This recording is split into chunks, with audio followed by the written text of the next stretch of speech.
Viral sebuah video yang memperlihatkan driver ojol jadi sasaran pengeroyokan oleh sejumlah orang. Video tersebut diunggah oleh @ceritaojekonline.id dalam akun Instagram.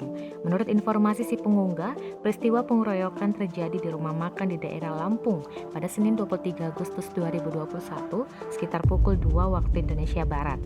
Berdasarkan kronologi kejadian, driver mendapatkan orderan GoFood. Saat driver ojol mengantarkan orderan ke konsumen, ternyata item orderan yang dibawa salah. Merasa kena komplain dari konsumen, driver ojol ini kembali ke rumah makan tempat konsumen melakukan order. Driver tersebut mempertanyakan orderan yang tadi dibawa ke salah satu karyawan rumah makan tersebut.